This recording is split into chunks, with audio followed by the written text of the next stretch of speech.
आपको बताएंगे कि 600 वर्ष पहले कबीर साहेब जी का उस समय के हिंदू व मुस्लिम धर्म गुरुओं ने किस प्रकार विरोध किया था। दोस्तों, कबीर साहेब जी को 52 बार, जी हाँ 52 टाइम्स उनको मारने की कोशिश की गई, उनको यातनाएं दी गई।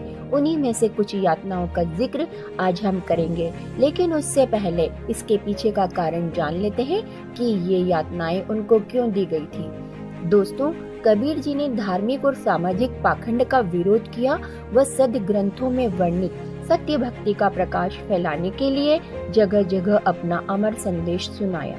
जहाँ शास्त्र विरुद्ध साधना कर रहे हिंदुओं को उन्होंने अपनी वाणियों द्वारा जगाया कि 3 देव की जो करते भक्ति उनकी कभी ना हो वे मुक्ति। तो वही मुसलमानों द्वारा की जाने वाली हत्याओं का भी उन्होंने विरोध किया। कबीर दिन को रोजा रहत है, रात हनत है गाय, यह खून वह बंदगी, कहूँ क्यों खुशी खुदाए।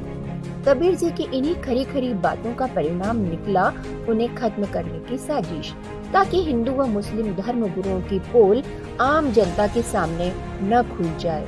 दोस्तों, कबीर जी को खत्म करने के इस कुकृत्य का अगुवा था शेख तकी।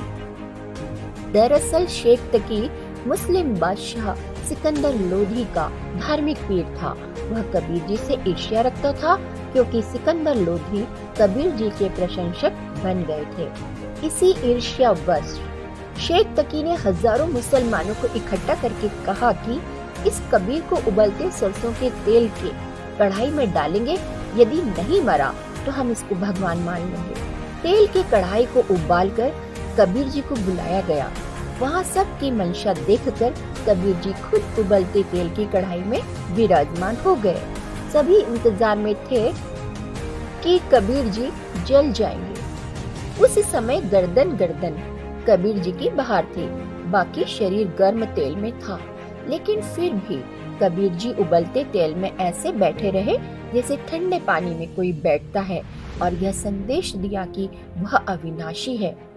इससे क्षुब्ध होकर शेख तकी कबीर जी से माफी मांगने की बजाय उनसे और ज्यादा ईर्ष्या करने लगा, और एक बार फिर योजना बनाकर शेख तकी कबीर जी को मरवाने के लिए उनको बांध जोड़कर ले गया और जाकर एक गहरे झेरे कुएं में डलवा दिया।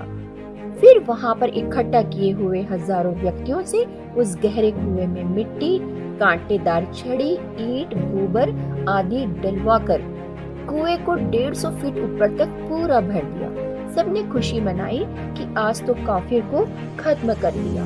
जिसके बाद शेख तकी हाथ मुंह धोकर सिकंदर लोधी के पास गया और कहा कि राजा, कर दिया तेरे शेर को समाप्त। उसके ऊपर इतनी मिट्टी डाल दी कि अब किसी भी प्रकार बाहर नहीं आ सकता।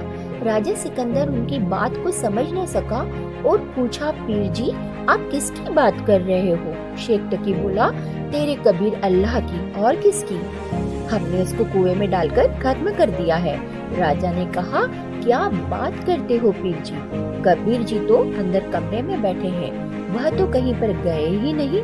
उसके बाद शेख तकी ने तुरंत अंदर जाकर देखा तो कबीर जी अंदर कमरे में आराम से आसन पर बैठे हैं।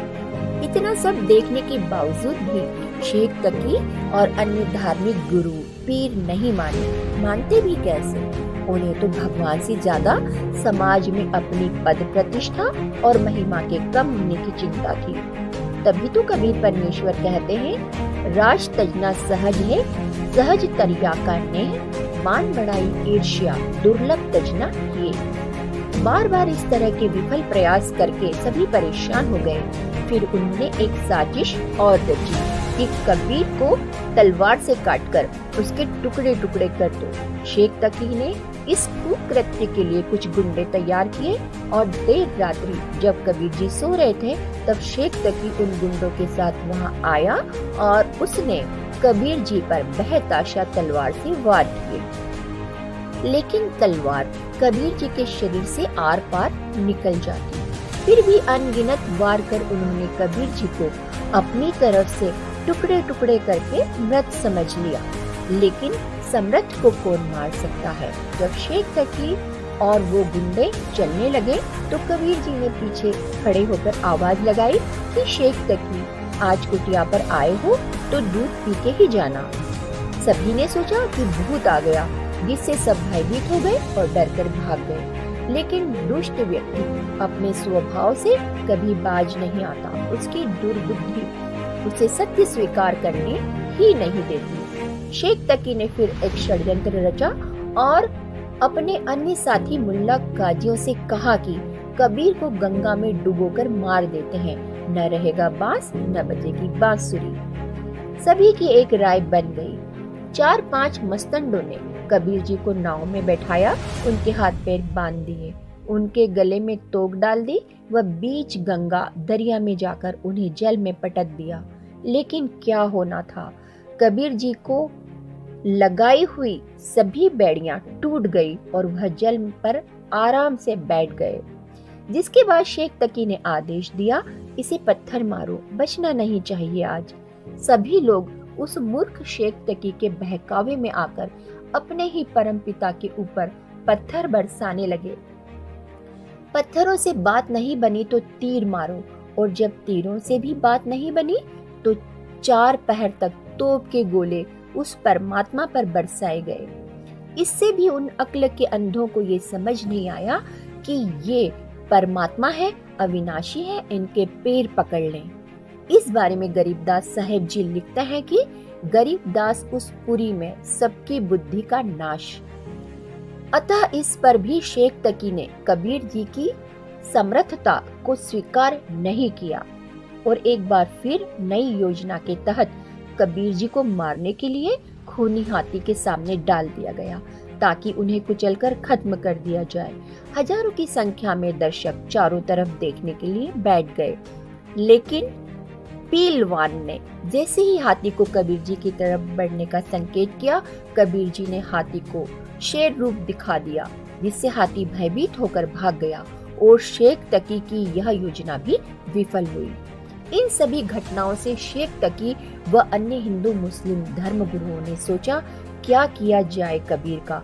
यह न मारने से मरता है, न ज्ञान में हमें आगे आने देता है।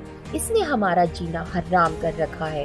सब ने सलाह की कि कबीर को बेइज्जत कर दो, अपने आप भाग जाएगा। इसके लिए उन्होंने 18 लाख लोगों को भंडारे के झूठे पत्र लिख दिए कि कबीर जी 3 दिन का भंडारा करेगा, सबको आना है और सभी को प्रत्येक खाने के बाद अशर्फी व दोहर देगा। उनका उद्देश्य ये था कि कबीर के पास खाना खिलाने को कुछ होगा नहीं, डरता भाग जाएगा। लेकिन कबीर जी ने अपनी शक्ति का परिचय दिया व 18 लाख लोगों को 3 दिन तक मोहन भोजन कराया और सबको अशर्फी व दोहर दी। शेख तकी का कबीर जी को नीचा दिखाने का ये प्रयास भी विफल हुआ व लाखों लोग कबीर जी से दीक्षित हुए। दोस्तों, ऐसे ऐसे और भी सितम हमने